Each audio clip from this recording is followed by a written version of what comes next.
Welcome to the second episode of my podcast, Don't Make Me Call Her, Season 2. Thanks for tuning in. As you know, we're doing it every other Friday just because we can. So you 6 people, we see you. Yeah, You're we out there. see you, those 6 people, and I've listened to you. You need to catch up with all the other podcasts that you love and mine. So we're doing it every other week.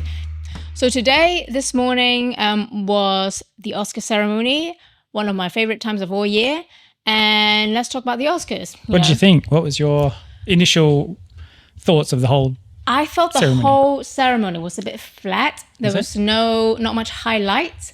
Conan O'Brien did a decent job. He was good. I thought it was pretty okay. I mean, you know, he was not pulling out all of his usual funny gags. He was sort of kept it pretty subtle. And I'm quite surprised that there was no mention of making fun of Trump and the White House or the crazy things that they've done in the past month and a half. Yeah, that's true. Because normally they will attack him, right? Yeah. Which makes me feel like, wow, Americans and what's happening in America is kind of scary.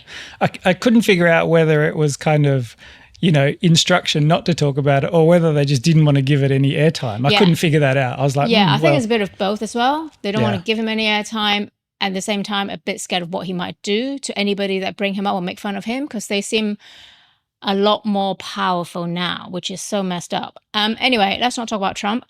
I thought the ceremony was a bit flat compared to last year, the year before. And not many people spoke about, you know, inequality and racism. I mean, they did touch on a bit with the best documentary, which I thought was well deserved. That was The problem with independent film is, like, especially if it's like a foreign film, where can we watch it? Yeah, we've got to hunt that one down. I have no idea where, but I definitely want to have a look at that. I'd love to watch it, but where can we find it, you know? Yeah. And watching on YouTube, like 6 months later, is very different from watching it now, right? I'm happy to watch it on YouTube. I just would need to find out where. Just watching a movie on YouTube just sucks. No, it was the first I'd sort of heard of it. I missed that one totally. But, you know, definitely want to check it out. Yeah. Seems really cool. I mean, since, you know, both you and I come from a fashion background, I thought the fashion was a bit bland and a bit safe and a lot of black, and it was a bit boring. I was out doing my exercise at that time, so I couldn't tell you. The men, like Coleman, Timothée Chalamet, and who's the guy, the actor that everyone said you look like him? Jeff Goldblum. Hang on, let's test that out. People keep telling me that you look like him. Yeah, no. I'm like, I can kind of see it, but no. Computer says no. They were really interesting. They were very edgy, even though they all dressed up in their tux or whatever. I mean, Timothée Chalamet, he decked out in this kind of like neon yellow. That was kind of a cool color. I like that. Very cool. Yeah. Unusual. The rest was sort of very traditional black. And the ladies, not many actresses stood out for me. They were nice looking, but no one really wowed me. So that was a bit disappointing on that front. But in general, I think it was watchable, but it was just like kind of like flat. What about that, the one that was Ariana Grande wore on the red carpet? So that very sculpted bodice part. Looks kind of cool. She's always very cute. It was interesting. She's always very cute, and it goes well with her film Wicked, which I love. I mean, I love musicals, and I know you don't. But the set design, everything was just so well made. I was like, wow. And can we talk about Anora, which swiped the whole award ceremony, which was it a great film? I don't think it was an amazing film, but it was very watchable and I really enjoyed it. And I thought it was a bit too long, but I thought it was a really, really good film. Would I remember it in 20 years? Probably not. No. But when we watched it, I went in without knowing too much about it, and I've never even heard of Mikey Madison. And what I love about this film is that because I've seen so many interviews of her and she was so submissive and like quiet and demure, I just couldn't imagine her playing like a strip dancer, a striptease. I just couldn't imagine her. But when I watched that film, I thought, wow, this girl, this is acting, man. Yeah. She's just completely different from her real self. Transformed. Yeah. And then I look at social media just now, a lot of people are like, you know, slagging her off, that she didn't deserve it. Really? It's half and half. Yeah. I think because I don't know who she was before, and then I watched that performance, I was like, wow, that is amazing. She did such a good job. I thought it was either between her and Demi Moore. Yeah. And the problem with Demi Moore is, even though I've always thought she was a great actress, despite what other people think about her, but because she's very good looking, I think people kind of see her beauty first before they see her beauty and then judge her straight away, which is very unfair. And because she hasn't done that many movies in the past 15 years or so, I think it's quite sad that she didn't win this time, because it would be like an amazing story to tell, right? Yeah, in terms of her story, it would have been. But I don't know, there was a struggle between those two films. Which one was... I mean, I will remember Substance way longer than I'll remember Anora, that's for sure. Yeah, agreed, because it was so visually amazing. Yeah. Even though you and I both felt the same about the ending, it could have been shorter. Yeah. And that whole like alien weird thing happening at the end, I was like, what the fuck am I watching now? You know, and then the ending was bad. I was like, I'm not sure about that. I think the first an hour and a half of the film was really good. Yeah. Towards the end, it almost felt like it was a joke. Yeah, see, I kind of switched off towards the end. I was a bit like, I don't know. You lost me at, 2/3 of the way in. Then I was just like, this was really cool up until then. And then it was like, tried to sort of turn into a David Lynch thing, and then it got all a bit wonky. But not as cool. Not as good as David Lynch. No, of course. Yeah. I love the whole paying tribute to all the actors and actresses and all the film industry people that have passed away. And it was a really touching moment when Morgan Freeman came out to talk about Gene Hackman, which blows my mind. We don't know how him and his wife have died, and it's just really sad. Yeah. It's shocking. And just before the Oscars. Yeah, I know, What right? I love about the result of this year's Oscars is that Sean Baker has won everything, with Anora, right? Yeah. And what does that say about Hollywood? You guys don't even have any vision about not going commercial. All you do is commercial regurgitating the same old formula from like 20 years ago. You run out of idea, and then a small little independent film has won everything. I think that message is so good, just kind of like slap in the face that, we only made this film with 6 million, and all these big blockbusters did nothing. Yeah, I know they're going safety over risk, which is what they always do. It just generally means all the films during that year are a bit flat. Yeah, and I just love that message. Independent film has won this Oscars. Yeah, which is thank God. A great lesson for everyone. Just keep doing what you do best. It doesn't matter whether it will hit the box office, because you never know. You just got to tell good stories. Yeah. That's what it's all about. And I think, having said that about Anora, I really love the humor in it. Yeah. It was funny because it was always riding that line between, a bit heartbreaking and sad, but really funny at the same time. That's what made it really cool. I mean, I love the Oscars and I watch it religiously, because deep down I want to be a filmmaker, but I'm too scared. So when I watch every year when I watch the Oscars, for the past 5 years, living in Australia, it's a madhouse trying to find the streaming of it. And it's always so late. Like, it's 2 hours late streaming. It's like, for God's sake, you just miss. Everything's announced and then you're going to air it out. It's like, it's got to be live. You've got to see it. Yeah, so at the time. There's no point watching it hours later. TV network, can you please, in Australia, sort it out? For God's sake. Someone get it right, please. And because otherwise we have to have this conversation every year. I know. And frankly, you always get very nervous because I go mad. I go fucking mad when I can't find a channel to watch it. And I'm like, oh, fuck, here we go again. How hard is it, for God's sake? What's for dinner? Oh, God, not again. What's for lunch? What's for dinner? What's for lunch? What's for dinner? What's for lunch? What's for dinner? What's for dinner? What's for lunch? What's for dinner? What's for lunch? Hello? Hello, Miss Denise from San Francisco. It's Grace. Hi, Grace. How's it going? Great. How are you? Good. Long time no talk. I know, right? So what's for dinner? Something easy. Good. For lazy I like that. people like me. Yeah. Because I can't cook. I had tried tip sandwich. I know it sounds lame, but I love it. Girl.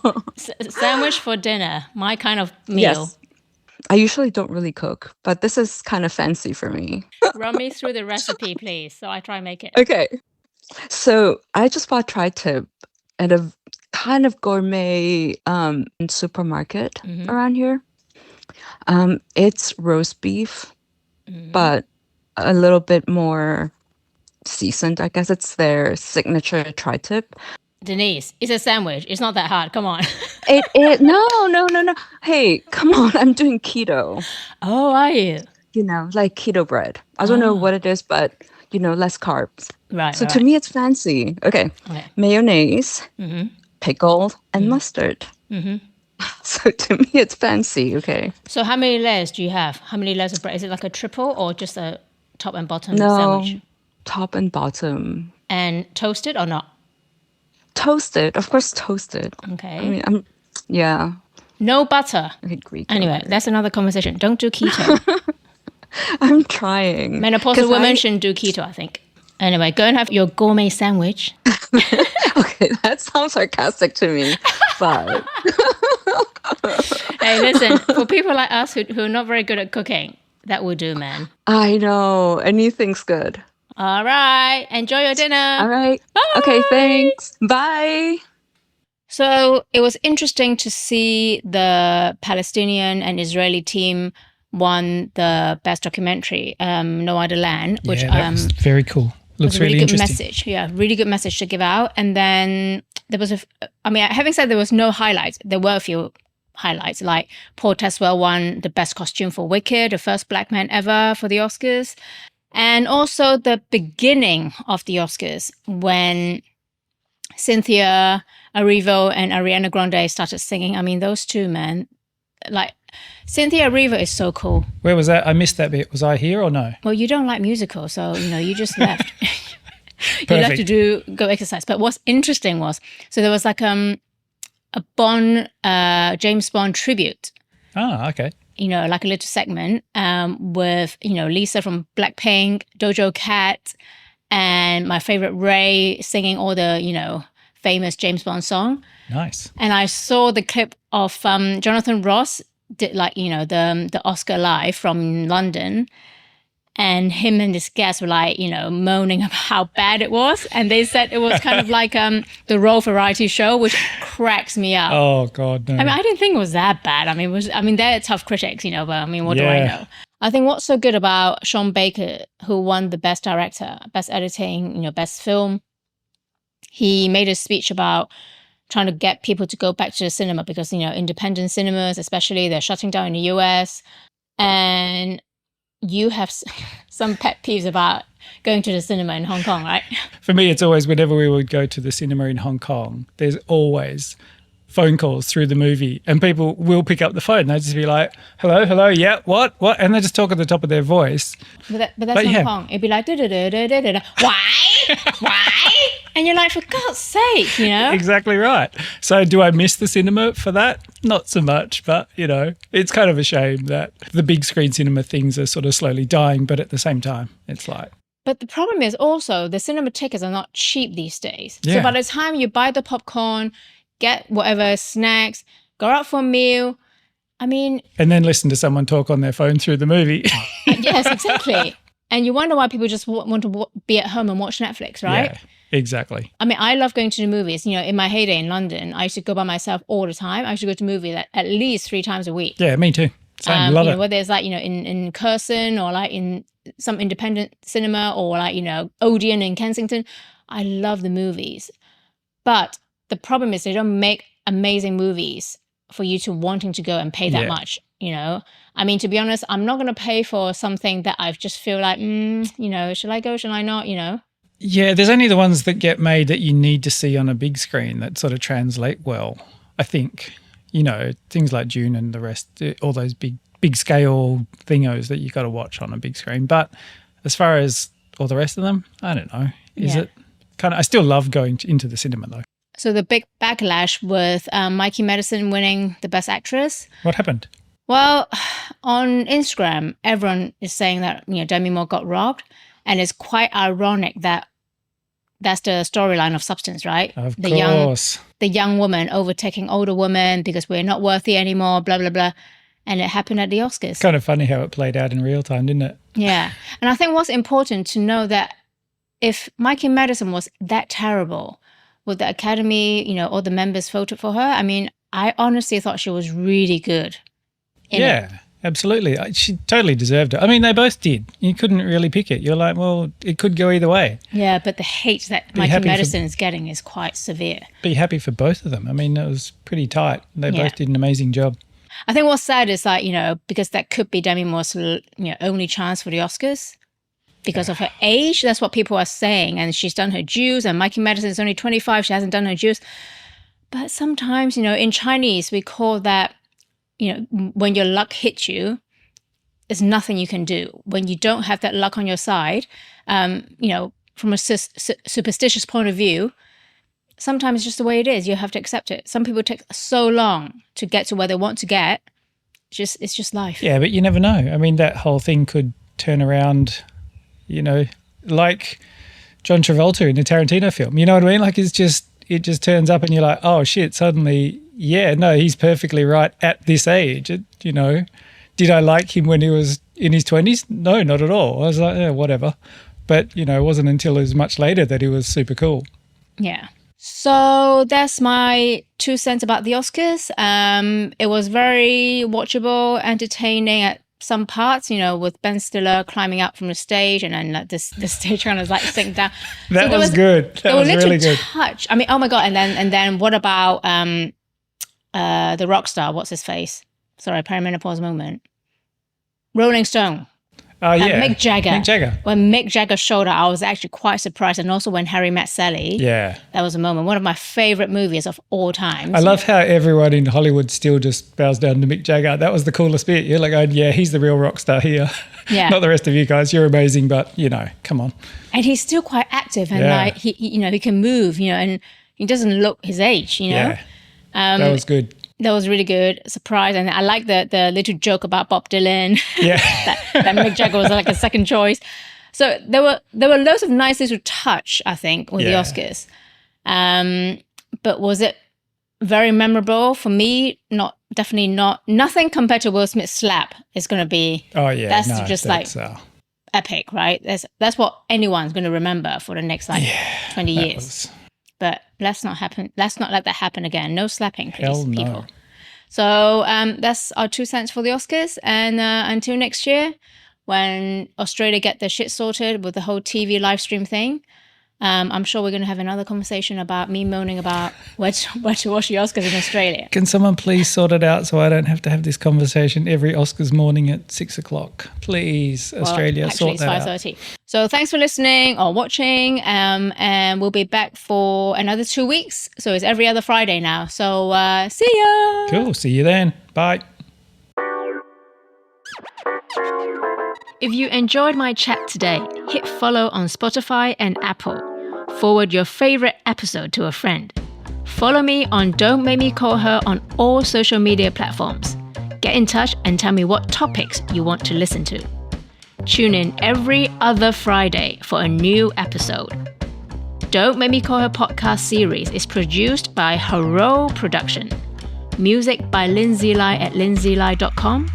Thanks to all my guests. Now, pick up the phone and call someone you care about. Bye!